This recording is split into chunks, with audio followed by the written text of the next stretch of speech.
Bueno, la segunda charla que me han encomendado es sobre asma bronquial y queríamos hacer un poquitito una charla diferente.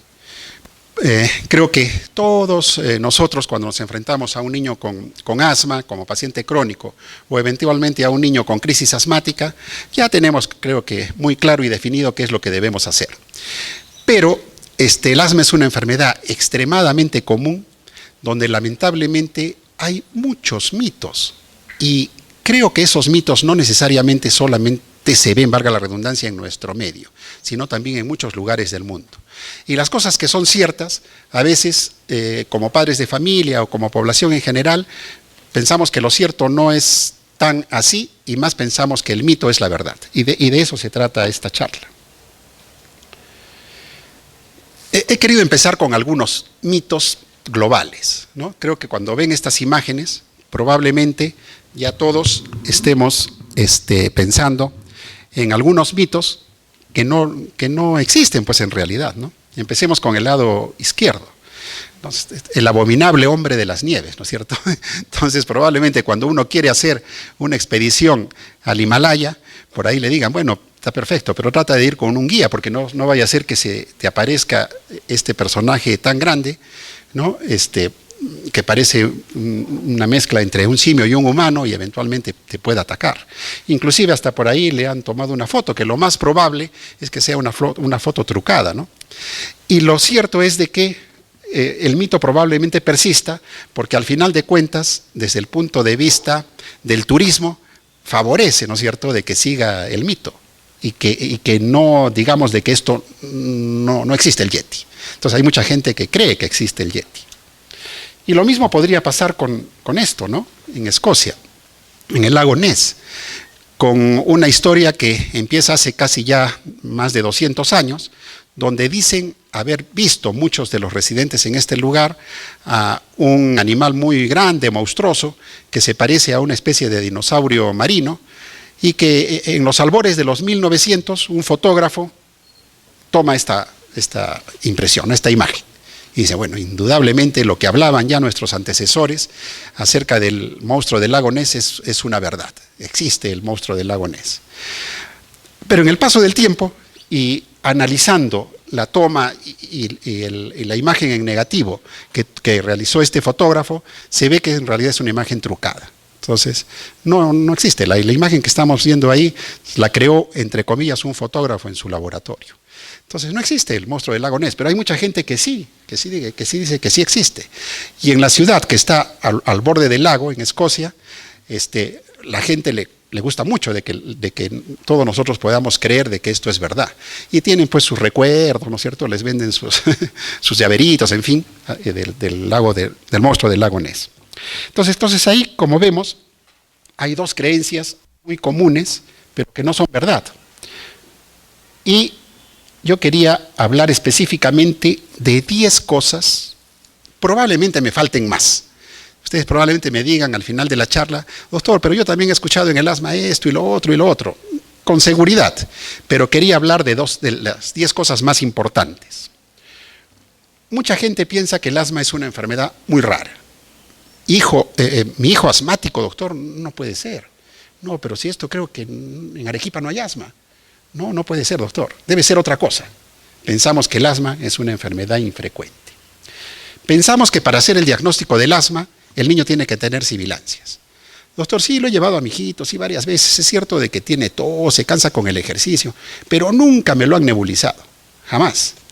¿Y cuánto le dura la tos a su hijito? Uy, cuando se resfría y le da la tos, doctor, está 3 semanas con la tos. Pensamos que para hacer el diagnóstico necesariamente tiene que haber sibilancias. El diagnóstico para el asma recién es cuando el niño es grandecito. Doctor, pero ¿usted cómo puede decirme que mi hijo de 2 años es asmático? Si a mí me han dicho de que para hablar de asma, 8, 9, 10 años para arriba. Una creencia muy común. Tratarlo solamente si está con molestias. Bueno, doctor, le voy a aceptar de que le dé los inhaladores, pero por favor no me los dé en forma continua porque me han dicho que esto es muy malo. Le daremos mejor solo cuando esté malito. Por otro lado, me han dicho de que estos inhaladores no lo van a dejar crecer.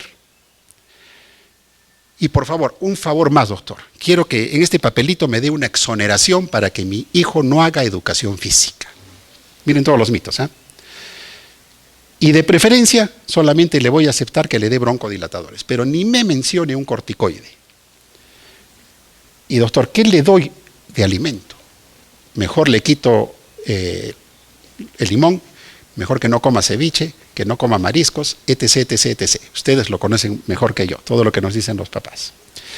Los inhaladores retardan el crecimiento y la verdad, doctor, que el medicamento que me ha dado es extremadamente costoso, lo he utilizado un mes, pero deme otra alternativa porque no puedo continuar con este medicamento tan caro. 10 cosas que vamos a hablar en esta charla. El asma, enfermedad infrecuente. Hay un día mundial para el asma. Probablemente esto no dice nada, ¿no? Pero generalmente los días mundiales se crean porque hay algo que es muy común. Hay el Día del Amor, para nosotros en el Perú hay el Día del Ceviche, hay el Día del Pisco Sour, etc., etc., cosas que son muy comunes. Si partimos por ese lado y hay un Día Mundial para el asma, uno diría, probablemente debe ser una enfermedad común. Pero veámoslo en forma concreta, como reza el título de este congreso, ¿no? Veámoslo por evidencias, por medicina basada en evidencias. Estudio epidemiológico mundial, que se llama ISAC, Estudio Internacional de Asma y Alergias en Niños. El doctor Javier Mayol, que trabaja en Chile, reunió a varios neumólogos pediatras de diferentes países latinoamericanos y publicó el resultado de la prevalencia del asma en el estudio ISAC fase 1 y el estudio ISAC fase 3. La fase 1 del ISAC, que se hizo más o menos por el año 1998 aproximadamente, y la fase 3, que es más o menos del 2008 aproximadamente. Entonces, de 2006 a 2008. Entonces, vean ustedes las cifras de prevalencia de asma en la primera fase y en la segunda fase. En general, vean que en la segunda fase, en la mayor parte de países, ha habido un incremento en la prevalencia de asma. Y para niños latinoamericanos, vean que en promedio, si tratamos de sacar un promedio de todos estos gráficos, de todas estas columnas, probablemente diríamos que la prevalencia de asma está por lo menos en un 15% de los escolares latinoamericanos. Y si vemos al Perú, en el estudio del doctor Chiarella, en Lima, vean que la cifra inclusive es mayor.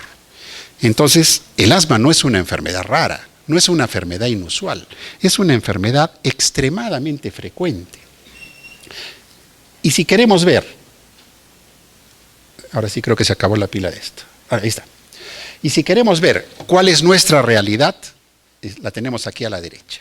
Y la comparamos con un estudio que salió publicado hace algunos años, también de muestreos, de cuestionarios para ver la prevalencia de la enfermedad en distintas partes del mundo, donde se ve que cuando yo repito el cuestionario luego de algún tiempo, para la mayor parte de los países las cifras de asma comienzan a aumentar. De tal manera que inclusive el autor de este trabajo puso el asma una enfermedad en epidemia, una enfermedad epidémica, ¿no? Está cada vez en aumento. ¿Y qué es lo que pasa en nuestro medio? En nuestro medio, nuevamente, gracias al aporte de los señores alumnos en base a trabajos de tesis, utilizamos el cuestionario validado del ISAC. No estamos utilizando algo que no se haya empleado a nivel mundial. El mismo cuestionario, que es solamente 10 preguntas. Y en base a esas 10 preguntas uno puede tener una idea epidemiológica de cuál es la prevalencia de la enfermedad. Y encuentren que en el año 1996 encontramos una prevalencia del 16%. Y en el año 2008, una prevalencia de más o menos 8.5%. Cifras bastante dispares, pero el cuestionario es el mismo. Pero, ¿qué podríamos decir respecto a por qué esta diferencia? La primera la trabajé exclusivamente yo por un encargo de mi jefe en Lima, del doctor Pascual Chiarella, que me dijo, mira, tú vas a regresar a Arequipa, pero lo primero que vas a hacer es me vas a hacer la encuesta de cómo anda el asma en tu ciudad. Hacer solo la encuesta, un poquito difícil. Hicimos el muestreo, pero el muestreo fue básicamente en distritos del centro de la ciudad. Ya puede ser que haya un sesgo ahí, ¿no es cierto? Básicamente distritos del centro. Y solamente hicimos 1.800 encuestas, 16% de prevalencia. Año 2008, los doctores Cusirramo y Gutiérrez repitieron la encuesta, pero esta vez era en la provincia de Arequipa. Si las cifras aleatorias decían, a ver, vaya usted a hacer esta encuesta en algunos niños de Chihuahua o de La Joya, qué sé yo, en distritos un poquitito más alejados, y todos estos de Arequipa, es una muestra más representativa de nuestra provincia. Y en segundo lugar, cumple el ideal, porque el ideal de la encuesta ISAC es hacer 1.500 y es válido, pero si usted hace 3.000 encuestas o más, mejor. Entonces hicieron 3.266 encuestas, 8.5%. Ojo, año 2008. Entonces, el asma en nuestra ciudad no es una enfermedad rara. 8.5 es más o menos de cada 12 niños, uno tiene asma. Y estoy convencido, y creo que no me van a dejar mentir ustedes por la experiencia que tienen cuando ven a un paciente pediátrico, ya sea en forma ambulatoria u hospitalizado, de que probablemente esta prevalencia ya se nos quedó corta. Es del año 2008, han pasado 10 años. Así de que aquí hay muchos alumnos de la Facultad de Medicina, tienen un reto o tienen eventualmente un trabajo de tesis al futuro, ¿no es cierto? Buscar nuevamente la prevalencia actualizada de asma para nuestros niños. Y estoy seguro que debe estar más allá del 10%, yo diría tal vez 12%. Es una enfermedad muy común. Entonces, eso en primer lugar. En segundo lugar, para hacer el diagnóstico, ¿tendré que escuchar necesariamente sibilancias? Entonces, vean ustedes, el diagnóstico clínico tiene que ser en base a una buena anamnesis, a buscar qué cosas me hacen sospechar que ese bronquio puede estar obstruido, preguntar algunos antecedentes familiares y personales, ver el entorno donde vive el niño, cómo es su habitación, con qué cosas está en contacto y eventualmente hacer una prueba de función pulmonar. Específicamente en base a la clínica, imaginen un bronquio obstruido. El niño no es igual que un adulto. Ustedes le dicen a un adulto, respira fuerte, tiene obstruida su vía aérea, le silba. Imaginen a un niño de 2 añitos. Recuerden que el asma es una enfermedad que puede arrancar precozmente. ¿Cómo ese niño me entiende que tiene que respirar fuerte? No hay forma, ¿no es cierto? Tal vez si llora, me ayude un poquitito en el examen clínico. Me está respirando a volumen corriente. Y para que yo escuche sibilancias, aparte de que el bronquio tiene que estar obstruido, tiene que haber una buena velocidad de flujo aéreo. Entonces en los niños no es fácil escuchar la sibilancia. Pero si yo lo examino de forma correcta a mi paciente, tengo 2 cosas que puedo buscar. Uno, que la expiración del aire es prolongada, demora en salir el aire. Y la segunda cosa que puedo buscar, percusión. El tórax del niño puede estar hipersonoro. Y la hipersonoridad es una evidencia de que ese bronquio está obstruido. Ahí tenemos una herramienta. Pero recordemos que el asma es una enfermedad crónica con exacerbaciones. Y en los periodos intercríticos, el niño puede estar bien. Por lo tanto, lo que interesa más es la historia a largo plazo. Y les he puesto aquí, ustedes saben que hay una serie de guías para el manejo del asma. Pero yo les he puesto textualmente lo que dice la guía del GINA. Y lo que dice la guía del GINA está obviamente, reforzado por un trabajo de investigación donde el autor encuentra que para cada una de estas cosas que uno puede preguntar, cada cosa positiva me da un 20% de probabilidad cada vez añadido y añadido de que eso puede ser asma. Entonces, miren, las sibilancias es lo que yo siempre estoy buscando. Bueno, si lo encuentro en buena hora, ¿no es cierto? Ahí ya tengo un 20% de probabilidad, especialmente si las sibilancias son recurrentes. Pero no debo quedarme ahí. Tengo que preguntar, y dígame una cosa, señora, ¿su hijito suele toser más en la noche? Sí, doctor. Llega la noche, llega la madrugada y está peor. En el día está relativamente bien.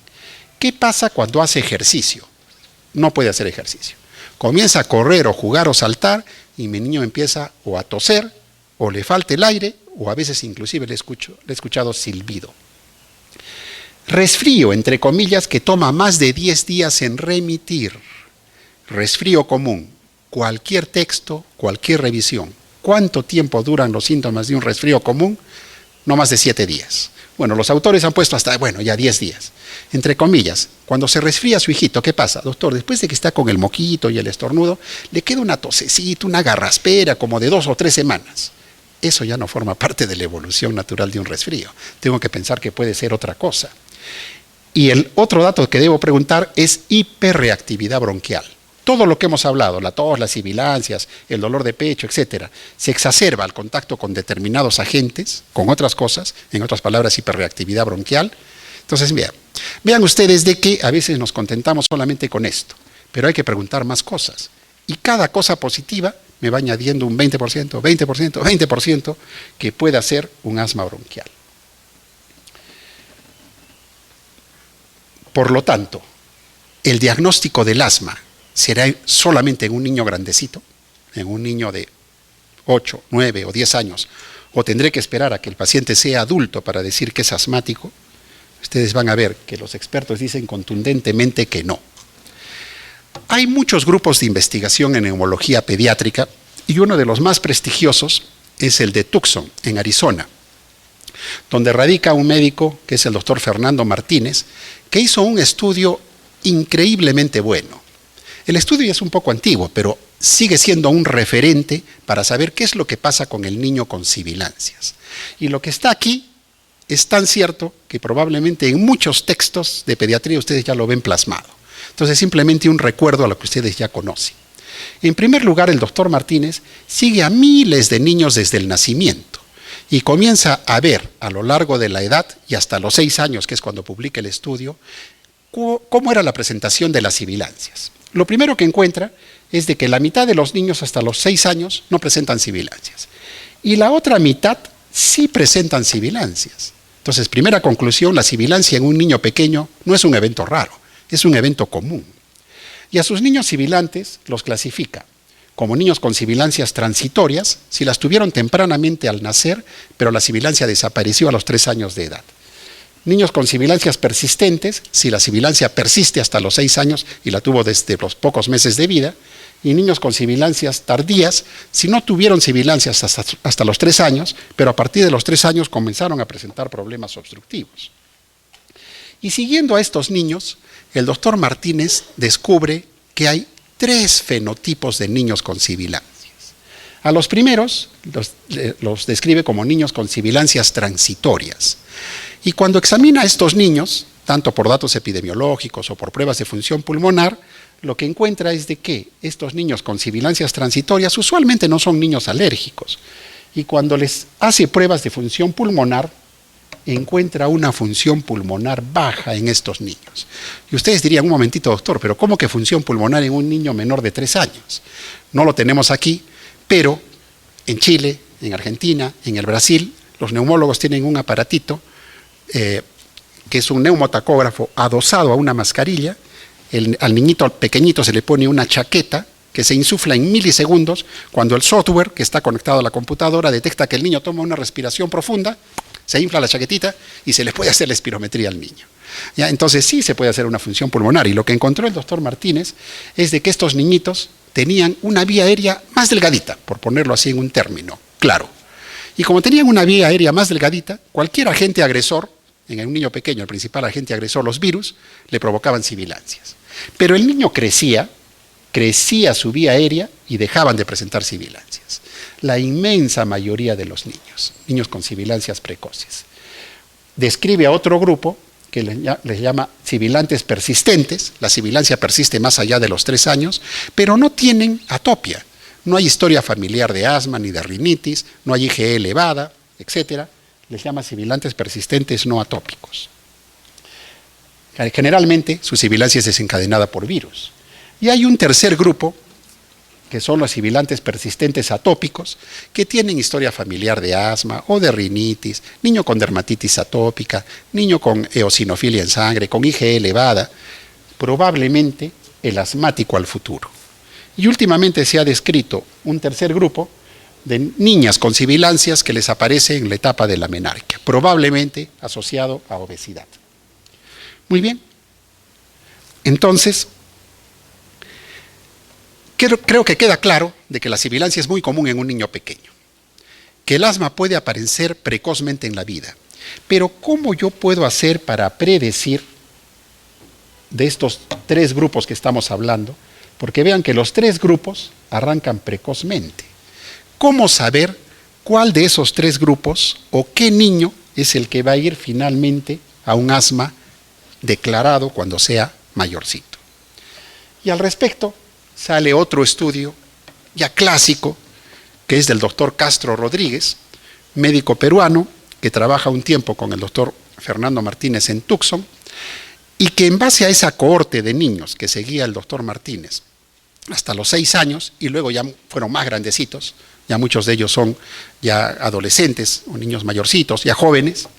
Bueno, dice, perfecto, tenemos a todos estos niños y ya nosotros, ahora que el niño es grande, ya sabemos cuál es el asmático y cuál no lo fue.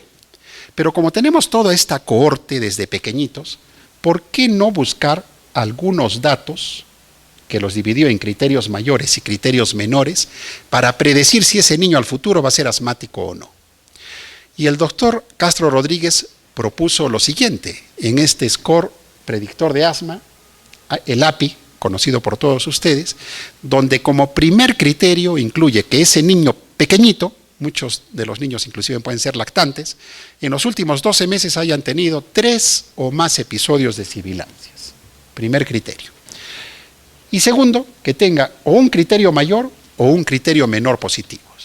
Los criterios mayores, asma en los padres, y nosotros le hemos aumentado a asma en los padres, que también eventualmente pudieran tener rinitis alérgica a los papás, o dermatitis atópica en el niño.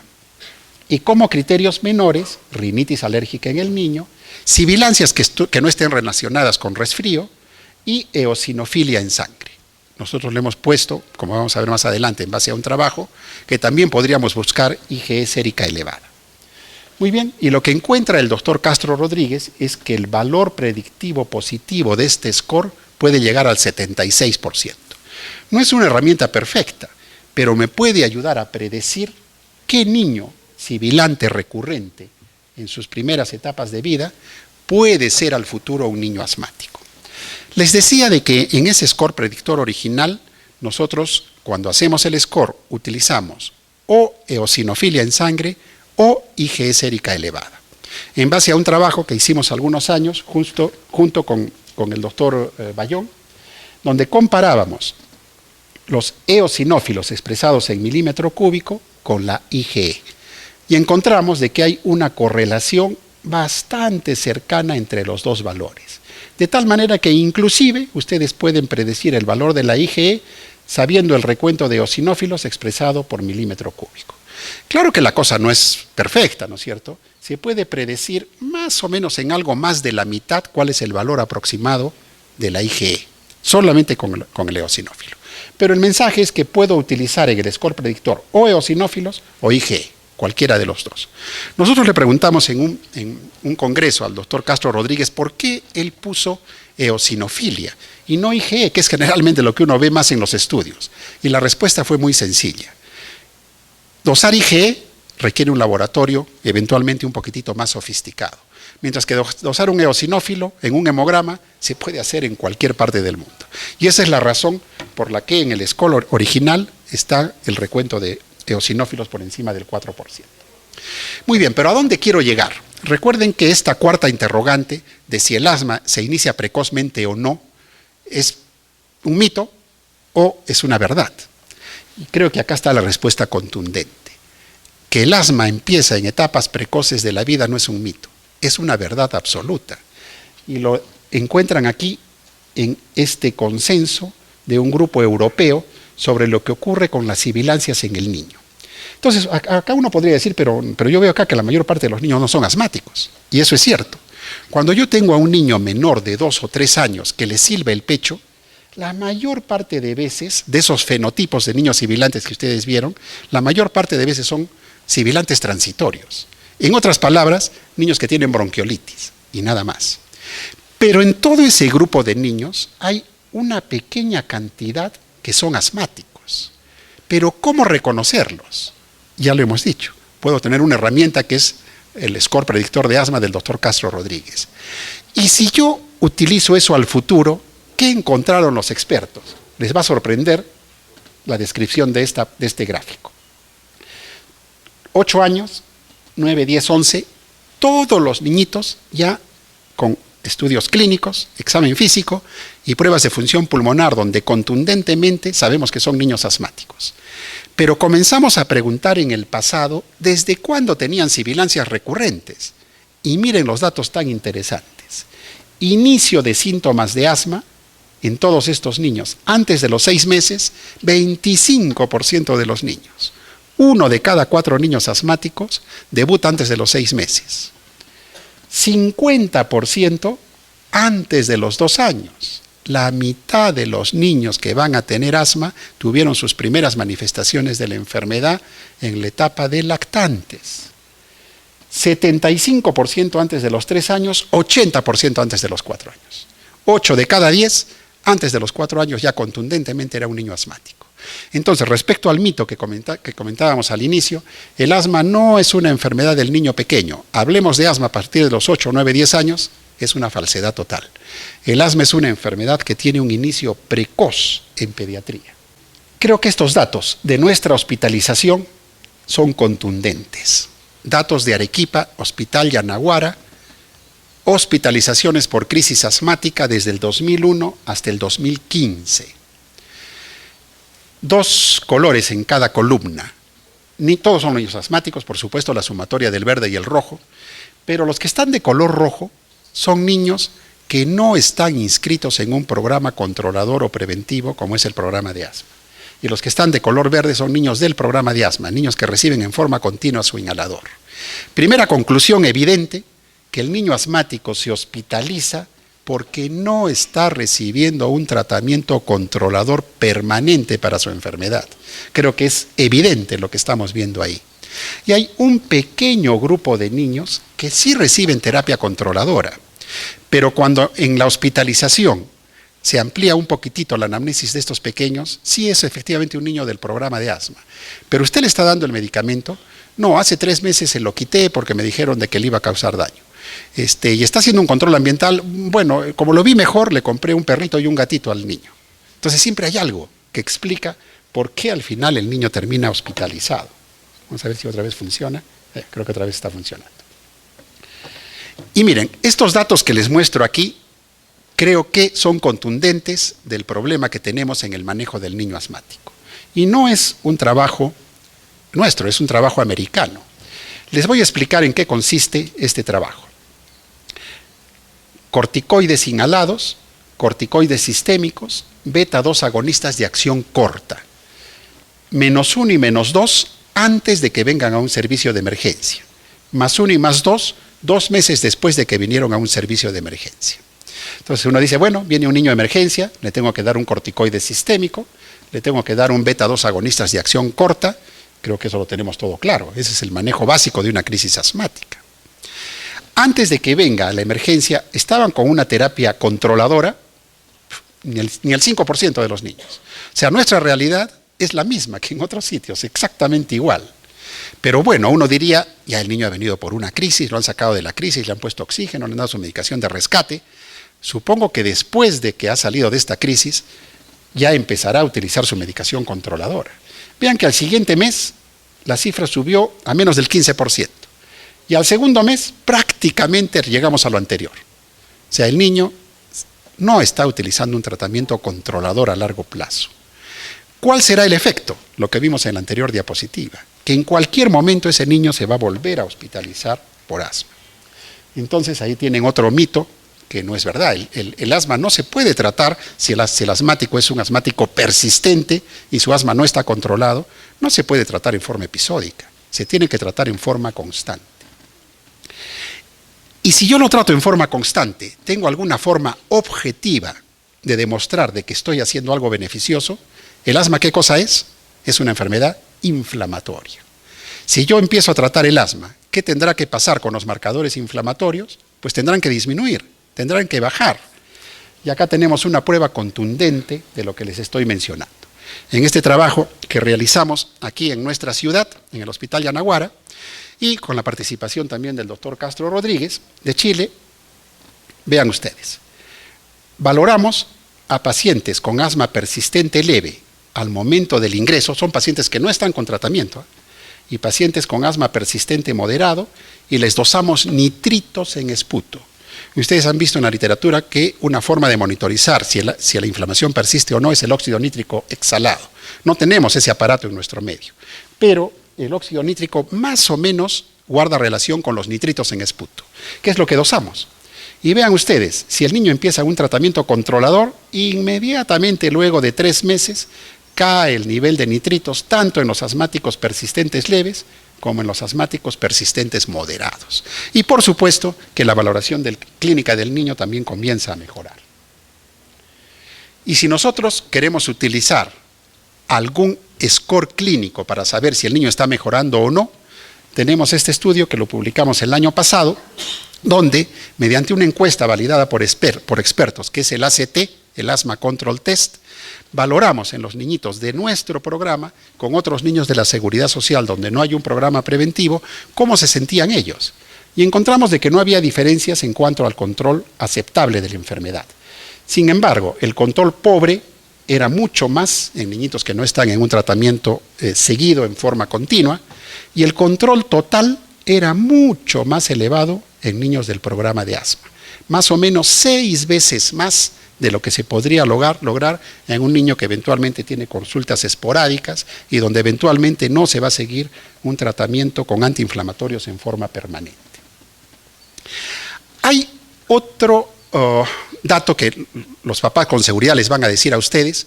Bueno, doctor, usted me está diciendo de que mi niñito es asmático, creo que me ha explicado más o menos bien de qué se trata la enfermedad, pero hay una cosa que, vamos a suponer, el papá dice, yo también he sido asmático de niño y he ido creciendo y el asma se me ha pasado. Entonces, no le veo mucho la razón de por qué darle un tratamiento a mi hijito, porque con el tiempo el asma se le va a pasar. ¿Será verdad esto o será un mito? ¿El asma se curará o no se curará con el crecimiento? Nosotros estamos haciendo un estudio, a largo plazo, esto va a tomar algún tiempo mayor, donde lo que se hace es lo siguiente. Tenemos 2 llaves en los niños que estamos siguiendo. Una llave son niños que han sido evaluados en el programa de asma del Hospital Yanaguara.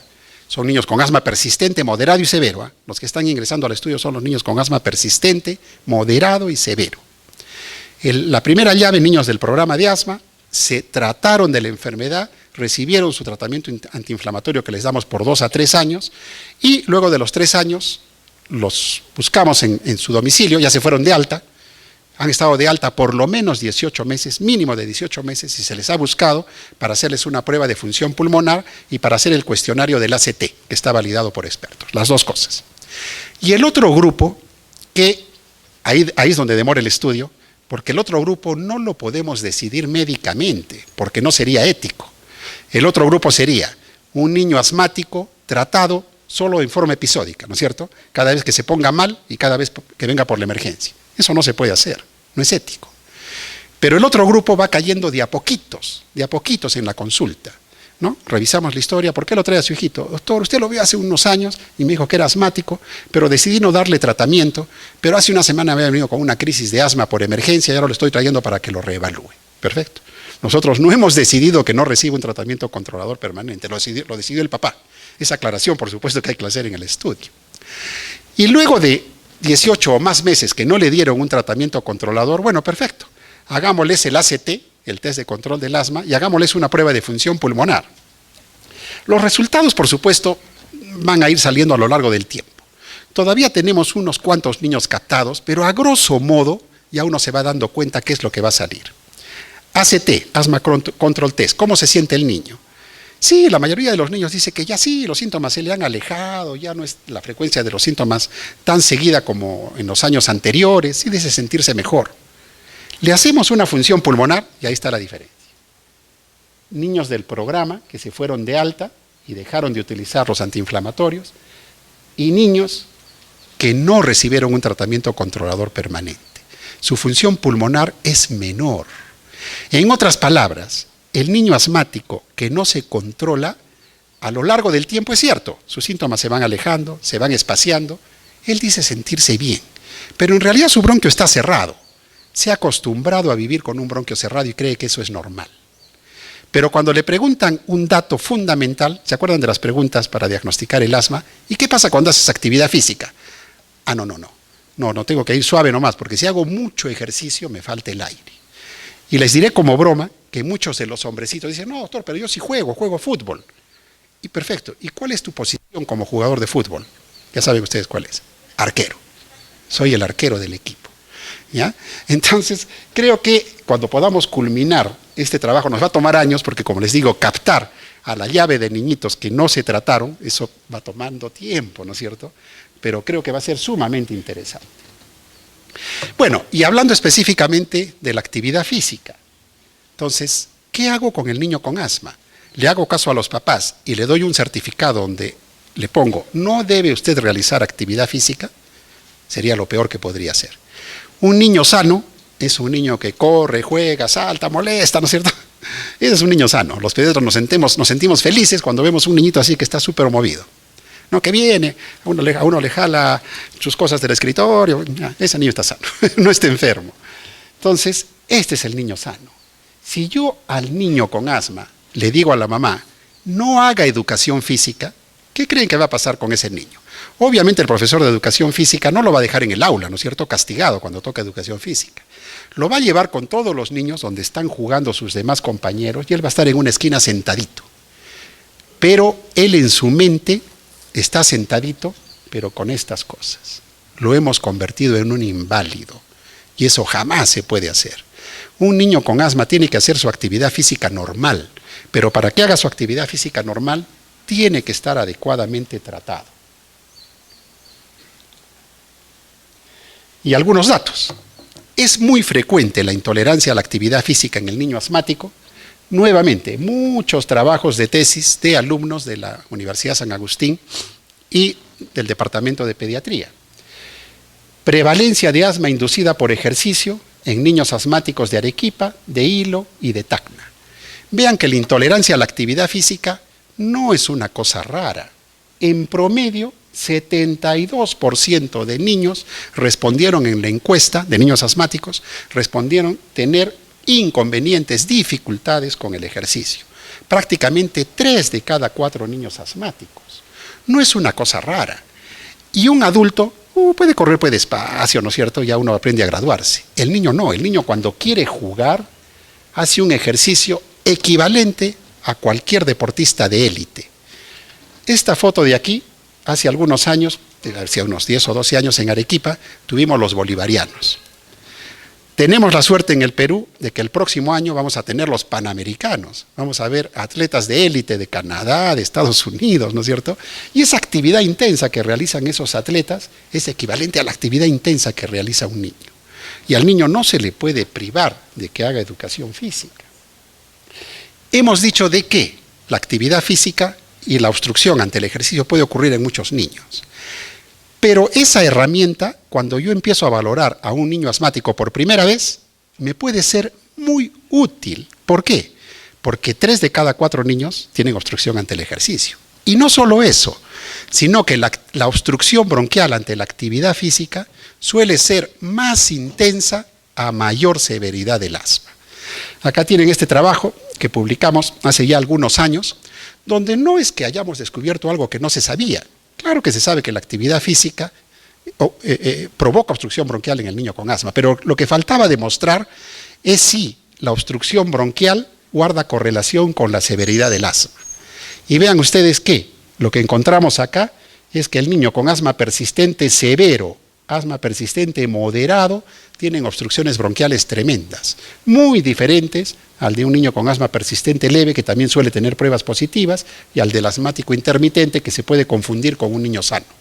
O sea, en otras palabras, tengo que aprovecharme de ese dato cuando tengo a un paciente nuevo y que tiene más de 5 años para hacerlo correr y ver qué pasa. Si se obstruye enormemente, más la historia, es muy probable que tenga un asma persistente no controlado, que podría ser hasta severo, si es un poco menos moderado o persistente leve. Y si nosotros empezamos a tratar al niño con asma, ¿qué sucede? Nuevamente la cohorte de niños que les mostraba que estudiamos en cuanto a la inflamación con nitritos en esputo. Pues bien, a esos niñitos también los estudiamos en cuanto a la prueba de provocación bronquial con el ejercicio. Y miren ustedes qué es lo que pasa con la prueba de provocación bronquial con el ejercicio luego de 3 meses de uso continuo de su antiinflamatorio. Promedio de caída de la prueba de provocación bronquial, menos 22%. Luego de 3 meses de tratamiento, la prueba es casi negativa, casi en promedio, menos 12%. Porque la prueba se considera negativa si cae menos del 11%. O sea, casi se ha negativizado la prueba.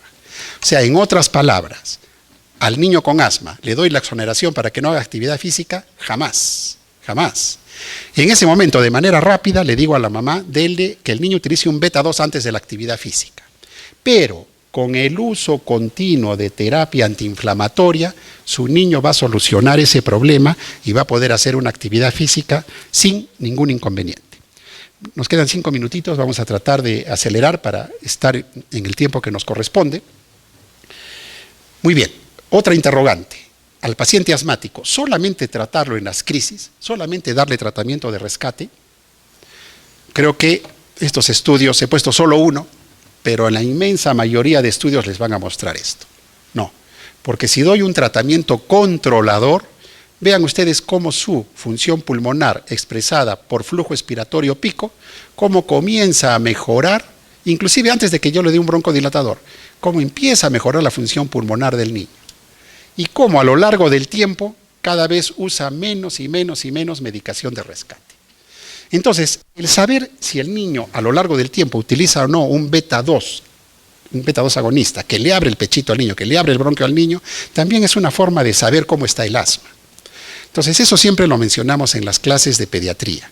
Si ustedes tienen a un paciente asmático que le dice que controla su enfermedad con broncodilatadores, ese paciente está re mal de su asma. Re mal, re mal, re mal. Pero si tienen a un paciente asmático que le dice, no, yo utilizo mi medicación controladora y casi nunca tengo que utilizar un beta 2 agonista, ese paciente está muy bien, porque su enfermedad está controlada. Muy bien, y si ustedes empiezan a tratar a un paciente asmático en forma continua, ¿qué es lo que van a encontrar? Entonces es un trabajo que esperemos lo podamos publicar el próximo año. Entonces el diseño del trabajo fue muy sencillo. En el programa de asma del Hospital Yanaguara tenemos más de 1.500 niños en seguimiento con asma.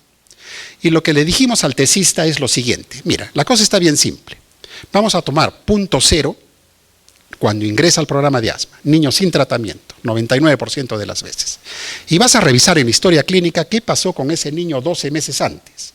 Y una vez que ingresó al programa, vamos a revisar qué pasó 12 meses después. En forma aleatoria, en base al número de historias que tengas que revisar, en base a lo que te haya dicho tu diseño del estadista. Muy bien. Entonces, rojo antes de que ingresen al programa, naranja después de que ingresaron al programa. Visitas a emergencia, los pacientes en promedio venían cada 8 meses a la emergencia para que reciban un tratamiento de rescate. Después de que ingresan al programa, pasa a cerca de cada 14 meses. Y esto es lo más interesante. Uno dice, pero no hay mucha diferencia. Pero ojo, que esos niñitos que si bien mejoraron y venían por emergencia, se iban a su casa, se recuperaban. Y acá está la respuesta. ¿Cuántos se hospitalizaron? Antes de que ingresen al programa de asma, la probabilidad de hospitalización de un niño que tiene un asma persistente no controlado es 1 cada 5 años. Pero una vez que empieza un tratamiento controlador, la posibilidad de que se hospitalice es 1 vez cada 50 años, estadísticamente. Contundente. ¿Ya? Acá solamente le hemos puesto 3 puntos de 0, pero en realidad sería 0.00000. Ya. Era una diferencia abismal. Entonces, en otras palabras, utilizar una terapia controladora para un paciente asmático me asegura de que venga apenas por emergencia y que sea casi imposible que se hospitalice por una crisis asmática. Rapidito termino con asma y alimentos, me quedan 2 minutos. Entonces, no caigamos en extremos, ¿no? No le digamos al niño, bueno, ¿sabes qué? Solamente vas a poder comer esto. O tampoco en este otro extremo, ¿no? Muy bien, entonces, ¿qué debería hacer un niño respecto a su dieta? Bueno, no los quiero aburrir, les pongo lo que dicen los expertos. Los expertos. Miren, dice, excepcionalmente la alergia alimentaria desencadena síntomas asmáticos. Es raro. Entonces, no está bien que le diga a la mamá, ¿sabe qué? Su niño no puede tomar leche, no puede comer huevo, no puede comer pescado. ¿Y de qué se va a alimentar ese niño? ¿De dónde va a sacar las proteínas? La alergia alimentaria puede existir, pero generalmente se asocia a niños que hacen obstrucción bronquial y anafilaxia. Y si yo sospecho que lo tiene, pues habrá que hacer las pruebas específicas para ver cómo hacer el control de ese problema alérgico excepcional que puede ocurrir en ese niño en cuanto a los alimentos. Y más que hacerle restricciones en la dieta, más que hacerle restricciones en la dieta, evitemos que el niño se vuelva obeso. Eso sí, porque las comorbilidades que tengo que buscar son rinitis, crecimiento de adenoides y sobrepeso. Estos cuadritos de Botero, ustedes lo conocen muy bien, un gran pintor colombiano, y es a lo que estamos llegando en muchos casos de nuestros niños. ¿Por qué? Por la comida chatarra. Y el ejemplo lo tienen aquí. Año 1954, miren el tamaño de una hamburguesa promedio. Si pongo acá año 2018, esto debe ser más grande todavía. Papitas promedio y ahora cómo son las papitas, ¿no es cierto? Ese es el gran problema, la obesidad en el niño. Y esa obesidad, ya, traduzcámoslos en qué le provoca al niño. Niños con asma, todos son asmáticos. Estos son eutróficos y estos son con sobrepeso o obesidad.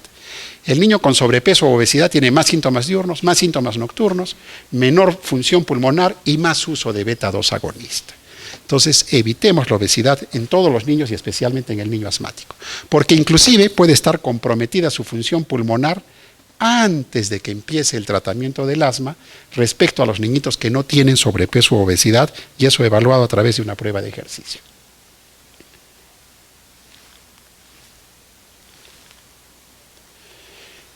Un minutito y con esto termino. Mitos sobre los efectos colaterales de los inhaladores. Todas estas cosas nos dicen, ¿no? Y como les digo, probablemente la charla se quede incompleta porque nos dicen más cosas, ¿no? Que el niño se va a volver un adicto, que le va a afectar a su cerebro, que el niñito se va a fracturar o que el niño se va a quedar enanito por utilizar estos inhaladores. Entonces, nada de eso es cierto. Veamos rápidamente.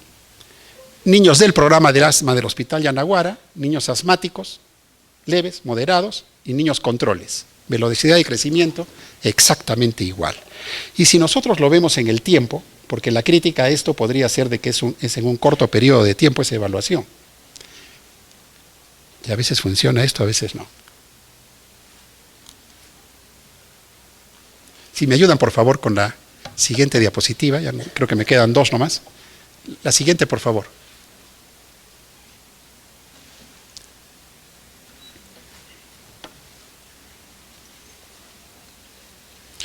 Ya, esta es la verdad respecto al crecimiento de los niños. Que el crecimiento de los niños, ustedes saben muy bien, son en percentiles. Los estudios que valoran el crecimiento del niño con el uso de los inhaladores, ¿en cuánto tiempo lo valoran? Lo valoran en 2 meses, en 3 meses. Puede ser que baje un poquitito la velocidad de crecimiento, pero este es el verdadero estudio, ver qué le pasó al niño cuando llegó a los 18 años.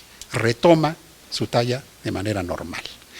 Y si nosotros vemos el crecimiento del niño a lo largo del tiempo, su velocidad de crecimiento no es estable, va cambiando de año en año, de tal manera que mal yo podría concluir si una medicación que la utilizo por corto tiempo realmente le está afectando o no en cuanto a su talla. Entonces, en general, vamos a abreviar esto, la talla final será normal. Y por otro lado, yo les planteo este interrogante. Si yo tengo un asmático persistente, moderado a severo, donde tiene su vía aérea casi todo el tiempo cerrada y donde no oxigena bien, ¿qué pasará si yo no le doy un corticoide inhalado? ¿Cómo oxigenará su cuerpito? ¿Cómo llegará ese oxígeno a su cartílago de crecimiento? ¿Cuál será el efecto del crecimiento en ese niño? Ese estudio no se puede hacer, pero les aseguro que si no le diéramos el corticoide, les aseguro que ese niñito asmático, sin tratamiento, sí se va a quedar muy chiquitito. Y en cuanto a los costos del tratamiento, y con esto estoy acabando, nuevamente el estudio que les mencioné de nuestro hospital, nosotros tenemos en ese momento 1.895 niños en el programa de asma. Antes de que ingresen al programa de asma, la tesista revisó en la historia clínica si el niño vino por emergencia, no vino por emergencia, si le dieron beta-2, si le dieron antibióticos, si le tomaron una placa, si vino por consulta externa, si le dieron un antitusivo, hora médico, hora enfermera, en fin, todos los detalles que se imaginen. ¿Cuánto costó el niño en el Hospital Yanaguara antes de que ingrese al programa de asma? 600 soles su manejo por año. ¿Cuánto cuesta si ingresa al programa de asma su manejo por año? 300 soles. Se ahorra 300 soles por paciente por año en un hospital. Y eso traducido por los 1.895 niños, probablemente represente un ahorro para el Hospital Yanaguara estadísticamente de 592.000 soles por año. Entonces, manejar a un niño en forma controlada sí es beneficioso. Y con esto acabo. Nuevamente estoy viendo ya muchos colegas del extranjero que han llegado. Ahora que estamos pues con los drones, ¿no? Un regalito de cómo es esta vista de nuestra Arequipa con un dron, probablemente sea poco usual que la podamos ver así, ¿no es cierto? Y nuestra catedral, que la queremos mucho. Bueno, creo que con esto he terminado, no sé si puede quedar algo de tiempo, y si no, les agradezco mucho su atención.